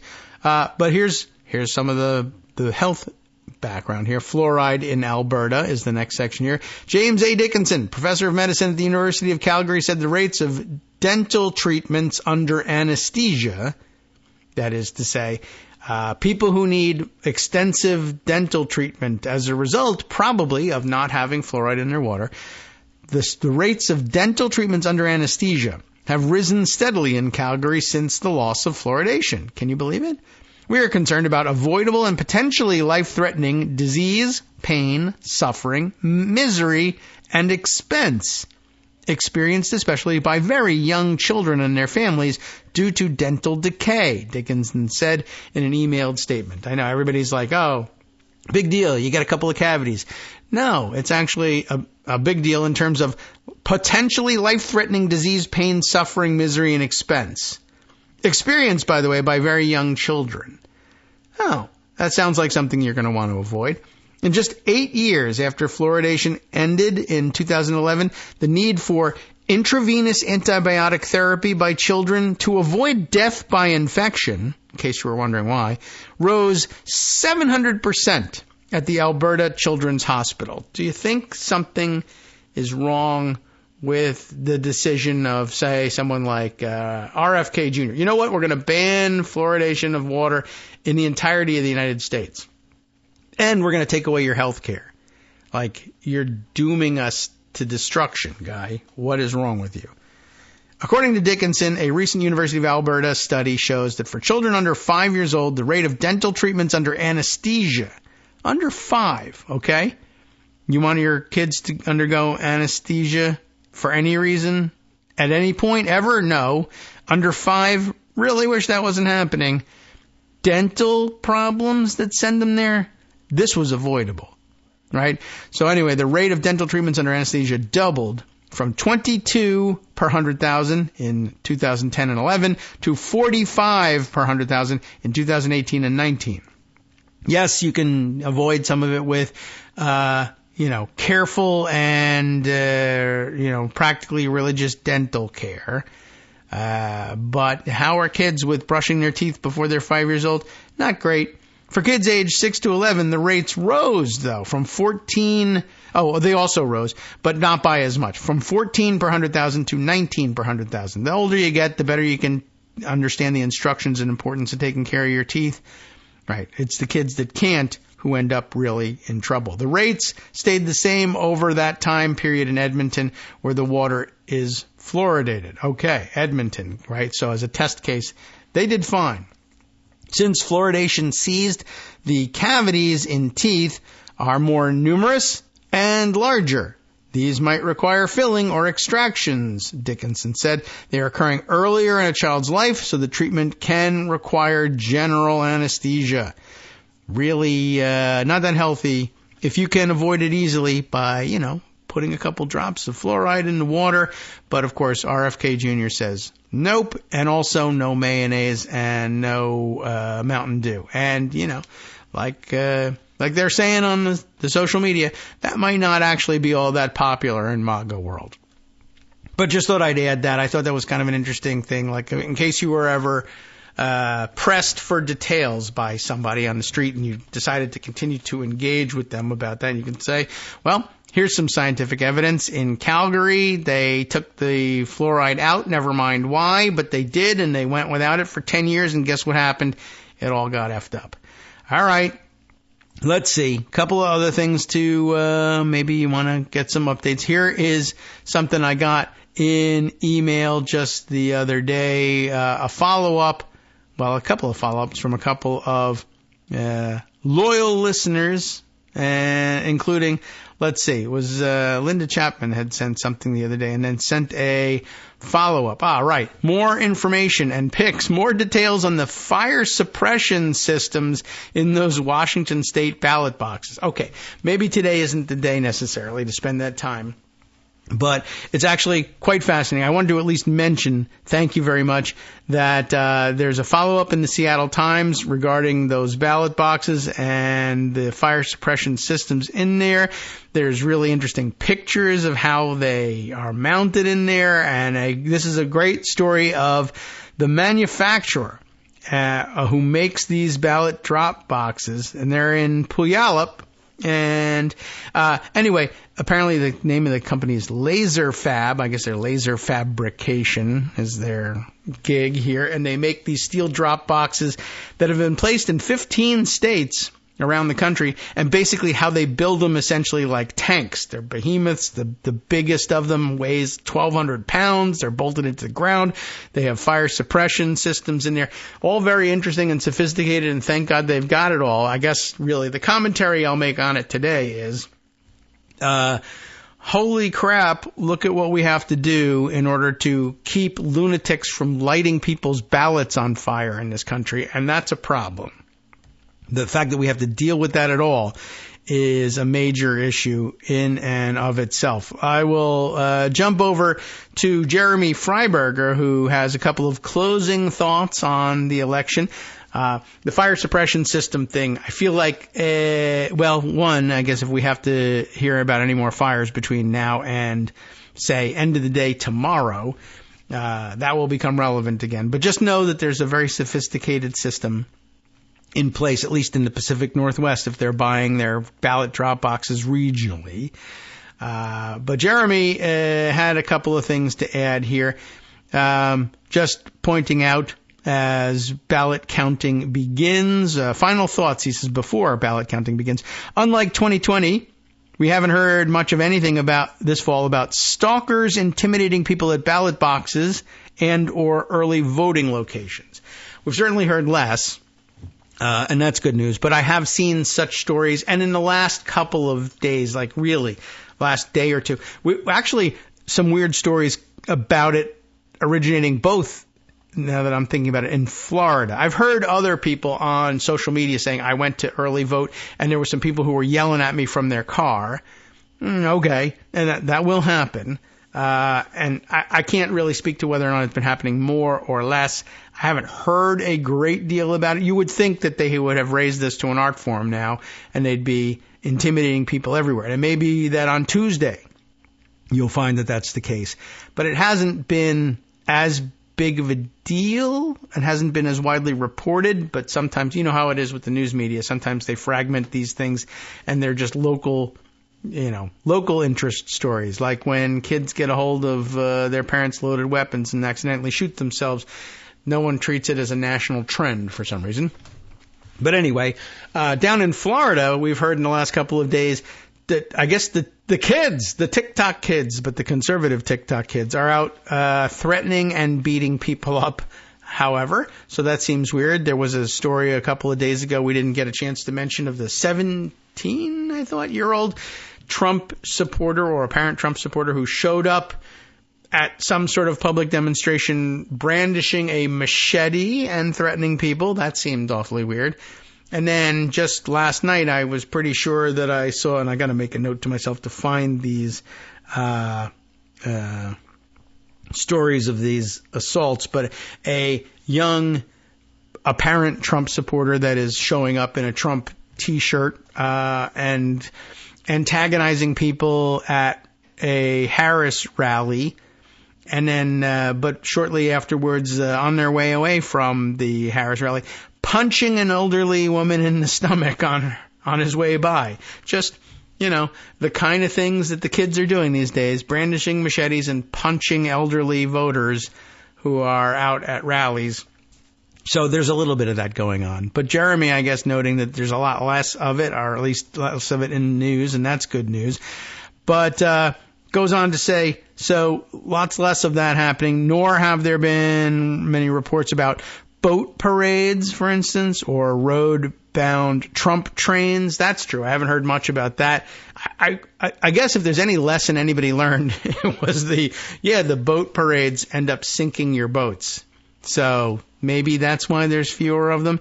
Nor have there been news of visible militia or thug activity. All good signs that Trumpism and MAGA are running out of puff, as he puts it. I will say this. I've seen a couple of people saying, you know what? There's all these predictions of, dire consequences and ultra violence that might result if Trump were to lose the election. But what I am seeing is an increase in people saying, I don't think they've got it in them to do it. I think that they just are blustering. I mean, we thought that last time too, naturally. But I don't know. Somehow it's coming into focus that, some of these guys are just going to lose their steam and turn away. There's going to be ultra wackos who try to drum it up, no doubt. And I think there was some reporting just the other day that the Proud Boys think they're revving things up for post-election activity. But it may be that the vast crowds of, true believers but who don't adhere to necessarily the militia or Proud Boy style organizing function showed up nonetheless at January 6th, might not be able to be moved to action this time. Anyway, back to Jeremy. Says, finally, in case you want to leave listeners with a positive feeling going into Tuesday, and why would I want to do that? I recommend, he says, David Rothkopf in the Daily Beast, forget the polls showing a dead heat, Kamala Harris will win. That does sound fun. Rothkopf and I, he says, hold the same reasoning for why he and I believe the presidential election will turn out the way I've long said it will go, which is that position to which so many others have come in the last couple of days. Hey, this might not be close after all. This could be a big blowout. Maybe we can take a look at this Daily Beast piece here. I think I put it away in Pocket, but here's a link. On another note, Itasca is the correct pronunciation of the area and lake that we mentioned not that long ago. And I think I gave that one a try. I think I was going with Itasca, but then I said, I wonder if it's Itasca, like Italian, but I might be thinking of something else. Anyway, so one pronunciation note, and when I was mentioning to him, I've heard a little bit of intimidation stories floating around out there.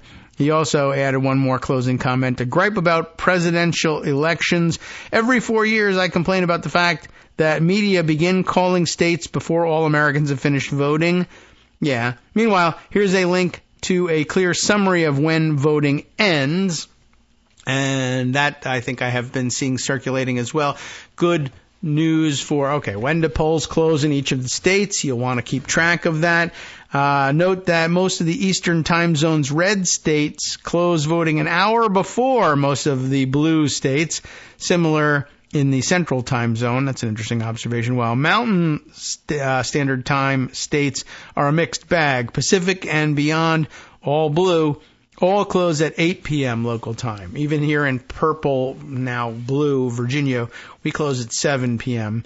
And I think that's a holdover from our red days. That might be right. All right, well, what about that Daily Beast piece? Forget the polls showing a dead heat. Kamala Harris will win. We got to give you some positive news heading into the break. Might even be able to read this whole thing from the original here. David Rothkopf, once again. Harris is the future, Trump is the past, and on Election Day, American voters will embrace the change. Let's see why he says so. Kamala Harris is going to be the next president of the United States. On January 20th, 2025, she will become America's first woman president, America's first woman of color to be commander-in-chief, and America's first person of Asian heritage to become the country's chief executive. Born in late 1964, she will bring the perspective of a new generation to the presidency, whereas Joe Biden brought the experiences of growing up middle class in the industrial heartland of America. Harris will bring the views of someone who grew up, lived, and worked in the Bay Area of California as it was transformed by Silicon Valley and the onset of the digital era. That's a good point. Her inauguration will signal an historic watershed in American history and will also mark the end of nearly a decade during which Donald Trump was a central figure in American politics. Hopefully it's over forever. He will become an ugly footnote in U.S. history and a name that students will find relegated to worst presidents lists and books and articles about corruption. Hope so. For students of politics, his rise will be linked to a backlash against irreversible trends in American demographics that will ensure that within just a few years, the majority in the country will look more like Harris than Trump. She is the future, he is the past, and on Election Day, voters will embrace that change. This will all be made possible because when the final votes are counted in this week's election now, Harris will have outperformed the vast majority of polls and won by a more substantial margin than most commentators expected. Trump will howl and contest the vote, but in the end, his conspiracy theories and unfounded legal challenges and intrigues will again be unsuccessful as they were in 2020 and 2021. the reasons that the pollsters and the pundits, who have a pretty lousy record in recent years, will be proven to be wrong again, are manifold. And I guess we can get to a couple of those, one or two, before the break, and then how about the rest afterwards. First, we'll give you this one. Harris has run an exceptional campaign, which she and her team have executed flawlessly. Okay. She has not set a wrong foot since Joe Biden announced he would not seek re-election on July 21st, from her first efforts to reach out to party leaders in a wave of calls that Sunday afternoon, through to her first statement as candidate appearing at the campaign office in Wilmington the next day. Well, not everybody would say it was flawless, but it was pretty good. Hi, everybody. It's me, David Waldman. Yes, the same guy who interrupts you all the time. Interrupting you one more time just to tell you again, another reminder that your contributions are what keep this show on the air, and Patreon.com, Patreon.com, is still among the easiest ways to make the sustaining subscription donations that keep us afloat. Are you ready for the pep talk about how our Patreon campaign is still going strong and growing? Well, too bad. Yeah, the plain fact is we actually are headed in the wrong direction, and whereas we once had about 175 monthly patrons, we're now actually down below 150. Time to recruit some more. Not exactly the kind of news I wanted to share, but there it is. For those of you in a position to support the show, Patreon.com does make it easy to make those secure, recurring monthly contributions to do so. Patreon.com/KagroX gets you straight to our donation page. We've been through a lot together. The worst of the pandemic, we hope. The worst of the insurrection, we hope. So go ahead and treat yourself. You don't need an excuse. Give yourself the gift of a little something you enjoy in life. Support the show. And of course, if you happen to prefer using PayPal or even the Square Cash app, we're up and running on those options too. So thanks again, everyone, for all your support. We couldn't, or at least shouldn't, do it without you. Hope you'll be on board soon too. Thanks for all your support. All right, welcome back now to the Kagro in the Morning Show here on Netroots Radio. Man, all right, there's an awful lot here, but, well, we've committed to this one, and why not a feel-good piece before heading into Election Day? I probably need to read it again tomorrow as well, but maybe you'll be out working at the polls and you won't hear it. All right, so, high praise for the rollout of the campaign here, certainly. Next up, her first public speeches were suffused with a new energy and vision that was desperately needed in American politics, and her choice of Minnesota Governor Tim Walz as her running mate was inspired. A flawless convention culminated in a superb speech by her, and she sliced, diced, and julienned Trump like a Veg-O-Matic at their debate. All right, that might be a little bit of hype involved there, but her recent closing argument on the Ellipse in Washington, the site from which Trump launched his coup attempt on January 6th, was a perfectly orchestrated and executed finale with some dissent on that one in terms of the audiovisual presentation. In a whirlwind campaign in which she made it crystal clear that she was the president America needed now, and that she and this moment were made for each other. He's a big fan. We can say that much. As a consequence of those efforts, and of the energy she brought to the race, Harris has also produced concrete results that will soon be recognized to have had a direct and meaningful impact on her victory next week. This week, we hope, of course. She raised vastly more money than Trump, that's true. Unlike Trump, she did not divert any funds to legal defense funds, nor did she distract from fundraising efforts with the sale of home fascism network tchotchkes like golden sneakers, overpriced watches, electronic trading cards, or souvenir books. Her money went to supporting a grassroots network many times the size of Trump's, run by professionals, unlike Trump's, which is being farmed out to the likes of Elon Musk, who knows absolutely squat about politics. That's certainly true. And by the way, as a newbie to politics, he spent the weekend going for the stale old rumor that New Jersey is in play this time. Yes, very cute. Okay. And I guess I'll also just throw in a mention here. It's true that she hasn't yet had to divert any funds to legal defense, and she likely won't have to pay this defense, but that doesn't mean that Trump isn't trying to sue his way back into prominence. He has filed suit in the last couple of days against CBS for allegedly doctoring, I think we made mention of this one, doctoring what he says was doctoring the 60 Minutes interview with Kamala Harris. And he's somehow suing, and somehow it's worth $10 billion or whatever. And by the way, Donald Trump, now based out of Florida, suing CBS, based, of course, in New York City. Where is he filing the suit? Well, there are some 600 or so federal district judges out there in America. CBS is one of the parties. The Republican nominee for president is the other parties. Where is he filing, and which? I'll give you 3 guesses. Where has he filed this case, and what judge is going to get it? 3 guesses. You can, and if you said, "Oh, Northern District of Texas, Amarillo Division, Matthew Kaczmarek," you are correct.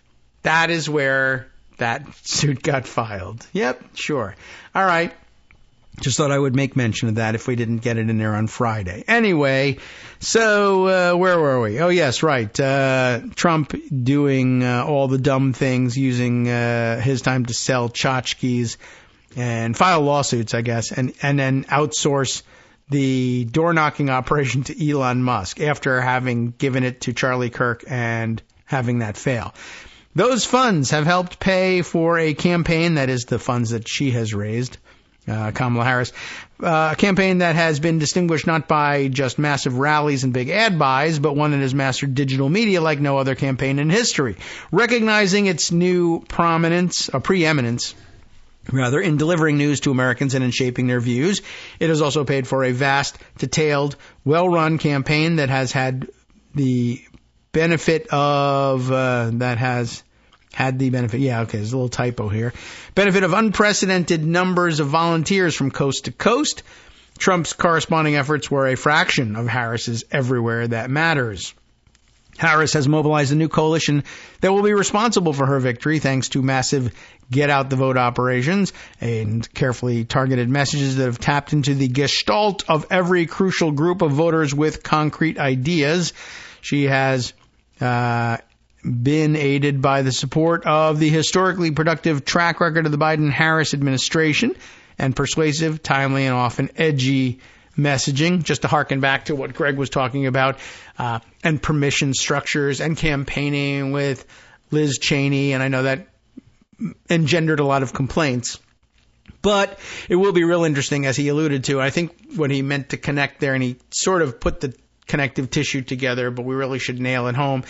If Kamala Harris pulls it out and crushes Donald Trump, more than pulls it out, but actually wins and beats the living crap out of him, if the Iowa poll proves true, really, is what we're getting at here, and it turns out that the Iowa poll proves true because elderly or more elderly, women over 65 who had previously trended heavily Republican now took the permission structure that was being offered to them and came out in force and turned things around and delivered Iowa.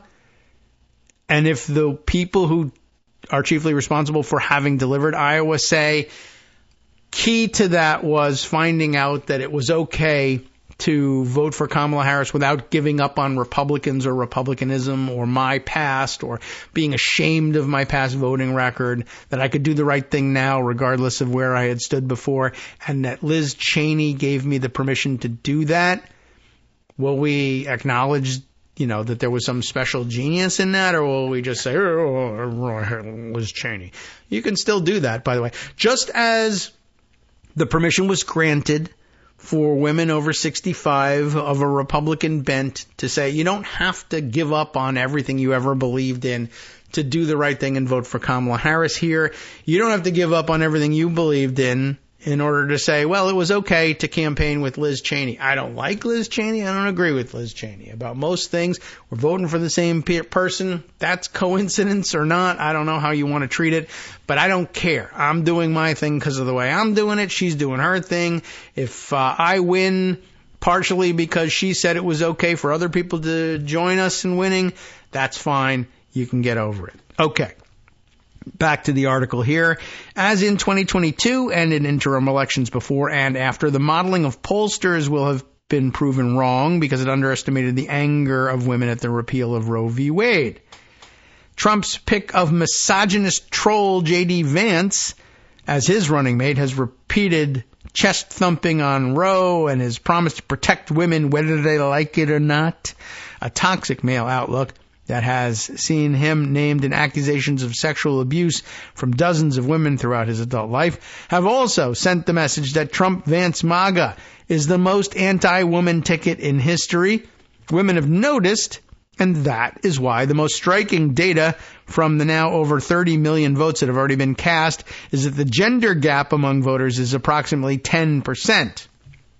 That gender gap is bad news for Trump. Polls have revealed that Harris does much better than Trump with women, but polls may be missing some important women voting groups. These include so-called ghost voters. Really? I haven't heard that name, but okay. Women who are not showing up in models either because they are going from groups that have historically performed differently, like young voters, or they are from traditionally Republican voter groups but will not state publicly who they are voting for due to family pressure, but who in the privacy of the voting booth will vote for Harris. Regarding those who have voted Republican in the past but who are crossing over to Harris, the vice president has wisely made reaching out to them a central goal of her campaign. She has won the backing of notable GOP-ers, including Liz Cheney and her father, and hundreds of former Trump campaign officials or GOP officials nationwide. Harris will win a previously unimaginable number of Republican voters, perhaps 15 or 20% of the GOP vote in some states, and that will also come as a shock to political modelers. She too will higher turnout among young voters more broadly and among voters of color. Since she entered the race, Harris has closed the gap that had Joe Biden lagging Trump by some estimates and has consistently been tied or ahead of Trump on both national polls and on polls in 7 battleground states. Polling data that you may hear or see on television or the internet is, however, skewed by as many as 100 polls that have been bought and paid for by Trump-supporting entities. We discuss it here on the show quite often. It's just not widely known. It really isn't. And if you're looking at the New York Times hoping to get some real fix by real reporters on what's happening in the polls, you're going to be surprised or disappointed in one way or another. According to Democratic strategist Simon Rosenberg, who was one of the few to call the 2022 election right and dismiss the hype about a red wave that never materialized, independent polls have Harris up nationally by an average of 2.4%. Further, in battleground states, among independent polls, there has been considerable movement toward Harris. In a YouGov poll, Harris is up by 7 in New Hampshire, 4 in Michigan, 1 in Pennsylvania, and she is just 2 behind in North Carolina. As I was mentioning, if you're just looking at the New York Times polling averages, and they've been flooded by the 100 partisan polls that say the opposite, you're going to end up with, hey, it looks like it's tied everywhere. And, you know, polls being what they are, you can take what you want from them, but there is that fact. They definitely do flood the zone hoping to change the look of the race. That's something they can manipulate. It can be done. And they have done it, so they continue to do it. A CNN poll showed Harris up by 5 in Michigan, up by 6 in Wisconsin, up by 1 in Arizona, and it shows Pennsylvania a tie. Rosenberg wrote on his Substack, "Where is the election today? I still think we are up by 2 to 4 points nationally and in a stronger position in the Electoral College, despite what the averages and forecasters say. The VP is far better liked and likable, something that matters to late-breaking voters. We've closed the gap on the economy with Trump, a huge campaign achievement, and the economy itself is doing incredibly well right now. We're closing strong. They are closing ugly, really ugly." The key point from all of this is that polls are showing Harris up, and polls are likely undercounting the number of votes she's likely to get. Further, early voting and voter registration data supports this thesis. Consequently, take the past performance errors of pollsters, the likely skewing of their current models, the fact that most polling, donating, volunteering, registration, and early voting trends are in her favor, and there can be no other conclusion but that Harris is going to win on November 5th and do so by healthy margins. Further proof of this comes from the fact that Trump is already spinning up lies about rigged elections, as he has in the past. Most recently, for example, with the lament about Pennsylvania. In other words, addled as he is, Trump also knows he is going to lose on Tuesday. There is one last factor that I believe Harris will win. The good sense of the American people. The electorate has made mistakes, but it has never had a choice quite as clear-cut as this. This year's election pits good against evil, the prosecutor against the felon, the career public servant versus the most corrupt, self-serving official in history, a dedicated patriot against a proven traitor, a joyful warrior against a merchant of hate and division, and a leader of the most successful first-term administration in modern U.S. history against a man historians have voted the worst president of all time. I don't believe the American people will get this one wrong. That said, I have not garnered the view that Harris will win by exploiting a glitch in the space-time continuum and glancing at the headlines from the day after. I could be wrong. But it will be less likely that I am if you and everyone who reads this and all the people you know and they know get out and make sure this prediction comes true. Vote Harris. If you have voted, help ensure others vote. Help those who can't get to a polling station get to that polling station. Volunteer. Donate. Help ensure the elections are fair. Do what you can to make sure that Kamala Harris not only wins, but that she does so by a margin so large that it makes it harder for Donald Trump to challenge it. It probably won't stop him, but it likely will make the period of wrangling and MAGA lies that will follow shorter and ensure that it will be resolved in a way in which, in the final analysis, the will of the American people is realized and the historical turning point I described at the outset comes to pass. Golly, I hope so. All right. Well put. And yes, that's a little bit of upbeat optimism for you to take into tonight if you can't sleep and tomorrow. But yeah, there's definitely some things to worry about here.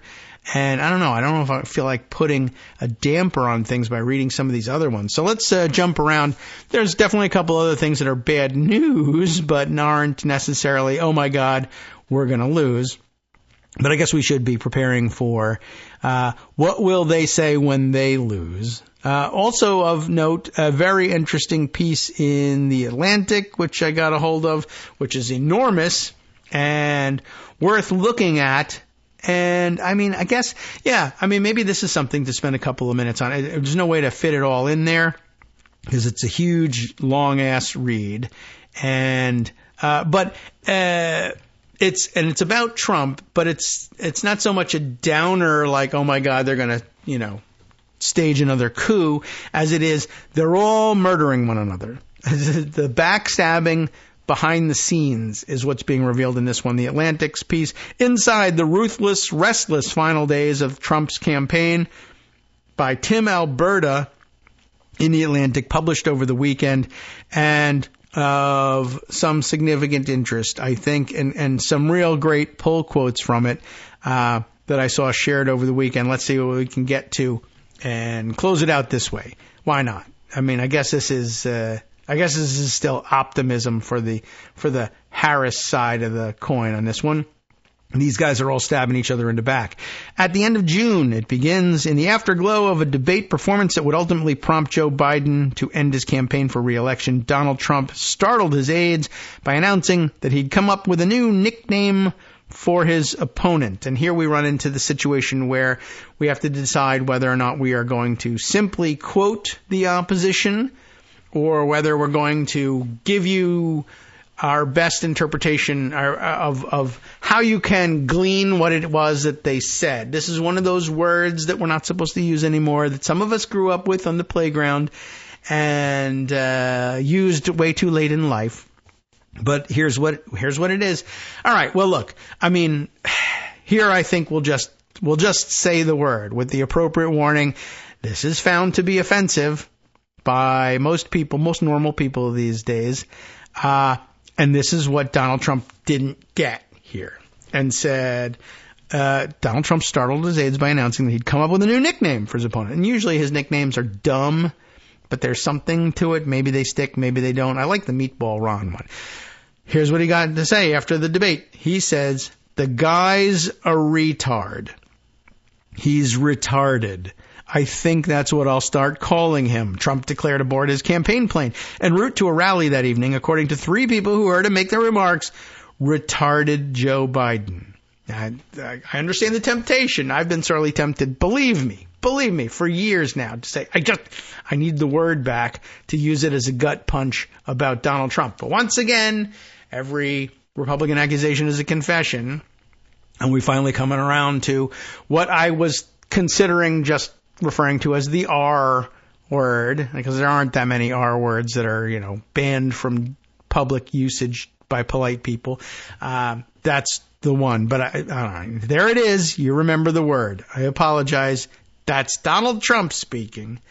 The staffers present, and within hours, others who'd heard about the epithet secondhand, pleaded with Trump not to say this publicly. And you all know why. We just discussed it. They warned him that it would antagonize the moderate voters who'd been breaking in their direction while engendering sympathy for a politician who, at that moment, was the subject of widespread ridicule. Like they could just capitalize on that and win it based on that. But if you go this extra step too far, just kick him while he's down, not a good look, right? But what does Trump care about not a good look? All right. As Trump demurred, musing that he might debut the nickname at that night's event, his staffers puzzled over the timing. Biden was on the ropes. Polls showed Trump jumping out to the biggest lead he'd enjoyed in any of his 3 campaigns for the presidency. Everything was going right for the Republican Party and its nominee. Why would he jeopardize that for the sake of slinging a juvenile insult? Have you met the guy? That's really it. By the way, at this point, campaign spokesperson Stephen Chung said the nickname was never discussed, and this is materially false. It's funny.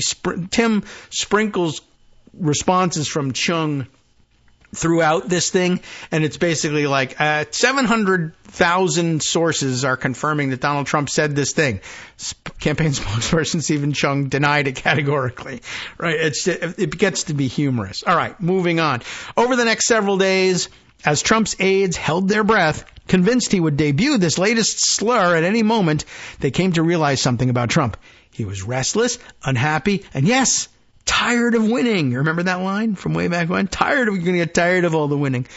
For the previous 20 months, he'd been hemmed in by a campaign built on the principles of restraint and competence. The former president's ugliest impulses were regularly curbed by his top advisors. His most obnoxious allies and most outlandish ideas were sidelined. These guardrails had produced a professional campaign, a campaign that was headed for victory. But now, like a predator toying with its wounded catch, Trump had become bored. Too bad, right? Boring. Yeah, exactly. It reminded some allies of his havoc-making decisions in the White House. Trump had never had much use for calm and quiet. He didn't appreciate normalcy. Above all, he couldn't stand being babysat. Now, like I said, this is a very long piece. Ultimately, long story short on this is that Chris LaCivita and Susie Wiles are credited here for running a professional-ish campaign and giving him his best shot at moderating his stance on things, or appearing to, I guess, or putting forward this, for him, very boring picture, but one that was capable of crossing the finish line and winning the campaign.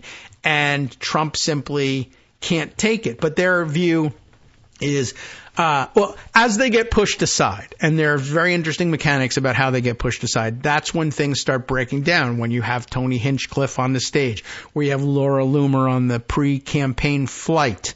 And all of this is Trump saying, I don't know anything about who should be advising me. These people seem fun. Let's have them. And the professionals being pushed aside and having it all fall apart, and then everybody stabbing each other in the back about it. That's the long story short. Here's more detail. People are calling this the most disciplined campaign they've ever seen, Trump remarked to friends, in his voice, I'm sure, at a fundraiser this summer, according to someone who's heard the conversation. He smirked at the compliment. What's discipline got to do with winning? Yeah, that's the hint. Trump never did deploy that nickname against Biden in public. Yet the restiveness he felt during that stretch of the race foretold a dramatic shift in the tone and tenor of his campaign. Didn't it, though? Within weeks, Trump would survive an assassination attempt. Biden would abandon his candidacy. Vice President Kamala Harris would replace him atop the Democratic ticket, and polls would show an election that once appeared finished suddenly reverting to coin flip status. All the while, Trump became more agitated with what he saw as the trust the plan, run out the clock strategy of his campaign, and more convinced that this cautious approach was going to cost him a second term. In conversations with nearly a dozen of the former president's aides, advisors, and friends, it became apparent that Trump's feeling of midsummer tedium marked a crucial moment in his political career, setting off a chain reaction that nearly destroyed his campaign.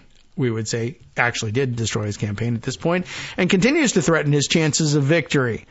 Even as they battled Democrats in a race that refuses to move outside the margin of error, some of Trump's closest allies spent the closing months of the campaign at war with one another, planting damaging stories, rallying to the defense of wronged colleagues, and preemptively pointing fingers in the event of an electoral defeat, which looks to be coming. At the center of this tumult, people close to Trump agreed is a candidate whose appetite for chaos has only grown and serves as a reminder of what awaits should he win November 5th, and thank God that's looking less and less likely. Trump decided it was time to take matters into his own hands. This next section begins. For the first 10 days following Biden's departure from the race, Trump had listened dutifully as his campaign co-managers, the pair of longtime GOP consultants Susie Wiles and Chris Lasivita, explained that the fundamentals of their strategy remained solid. Nothing dramatic needed to change with Harris taking over the ticket, they told Trump, because she was inheriting the vulnerabilities they had exploited so successfully against Biden. They argued that whatever burst of money and enthusiasm had accompanied her entry into the race would prove short-lived. No. And warned him against overreacting. Staying the course, they told Trump, was the surest recipe for electoral success. He went along with their plan for a while, but every hour his campaign spent attacking Harris as if she were a credible opponent, rather than bludgeoning her as the airheaded, unqualified, empty pantsuit Trump was sure she was, gnawed at the former president, because he's a child. Finally, he ran out of patience. On July 31st, during an onstage interview with the National Association of Black Journalists, Trump publicly unloaded the sort of race-baiting barbs that his aides had, up until that point, succeeded in containing to his private diatribes. I think that's largely correct. I didn't know she was black until a number of years ago when she happened to turn black. Remember this? Trump told the journalists on stage, eliciting gasps from the audience. I don't know if she's Indian or is she black. In the days after his NABJ appearance, the staffers scrambled to satisfy their boss's appetite for pugilism without indulging his racist and misogynistic impulses. Trump began to lose confidence in his team. He had long dismissed the warnings from certain friends, such as his former acting director of national intelligence, Richard Grenell, that Wiles and Lasivita weren't up to the job. But now he had reason to wonder. With Harris climbing rapidly in the polls and his own favorability numbers slipping, Trump was pondering for the first time a shakeup of his team. Chung, of course, said Trump never considered a change to his campaign leadership. In early August, Trump started courting two of his longtime allies and former campaign managers from 2016, Kellyanne Conway and Corey Lewandowski, discussing what it might look like if they rejoined his political operation in a formal capacity. Trump told Lewandowski, who promptly agreed to come aboard, that he missed the fun, freewheeling nature of that first run for the White House. He told Conway, meanwhile, that he worried he was being overly managed by his current team. Trump's conversations with Conway troubled Wiles and Lasivita, for good reason probably, but they knew that she and Trump were talking more and more frequently. They also knew that she loved to take credit for electing him in 2016 and wouldn't be eager to share accolades with her successors. Conway's back-channeled criticisms of the 2024 campaign had been subtle but pointed. In an effort to placate her, Lasivita increased her monthly retainer at the Republican National Committee from, get this, $20,000 a month to $30,000 a month. I mean, it's just a straight buy-off, but imagine just paying her for God knows what, for nothing. But Interesting, and a good look inside how all of their money is being burned anyway. But in private conversations, Conway continued to point out the campaign's shortcomings, especially, in her view, the mistaken selection of Ohio's Senator J.D. Vance as Trump's running mate, and I think she's probably right there. When Wiles and Lasivita met Trump at a fundraiser in the Hamptons the evening of August 2nd, having been tipped off that their boss just spent the day talking strategy with Conway at his Bedminster Club in New Jersey, the campaign's top advisors fretted that their days running the show might be numbered. As the New York Times was reporting on Conway's visit to Bedminster, Trump called reporter Maggie Haberman and angrily denied that changes were afoot, saying he was thrilled with Wiles and Lasivita. So playing the Stephen Chung role in that one. In truth, the real threat was, you guessed it, Lewandowski. You know all about him and you remember all about him. And basically, the long story short of this particular section is Corey Lewandowski sees an opportunity to come in, shake things up, pretend he's taking over, fire Lasivita and Wiles, and take the campaign feral again. Does he succeed? No. But can they ever get rid of him? No, not that either. It's a very long article, but it's very interesting, and we haven't even gotten to the part where basically we find out after the campaign donor said who the F was responsible for putting that idiot Tony Hinchcliffe on the stage at Madison Square Garden and ruining everything. There is an answer. There is a name. It is a J.D. Vance staffer. Of effing course. I felt it the moment he named him. That it was a total mistake to bring the extremely online J.D. Vance on as vice president. No one was going to know what was coming. No one was going to understand what was being said. And here we are, weeks later, garbage and Peanuts the squirrel. You tell me if this is going to work. That couch effing idiot. You have been listening to Kagro in the Morning with David Waldman. Yeah, all right. Well, Justice Putnam is up next to take you through the West Coast Cookbook and Speakeasy. Last one before the election. What's he got on tap? Alito left a cryptic message to MAGA hidden in the Supreme Court's shadow docket order protecting Pennsylvania voting rights. You got to keep up every second with Alito. Sir Alito, as it turns out. We'll talk about that later on.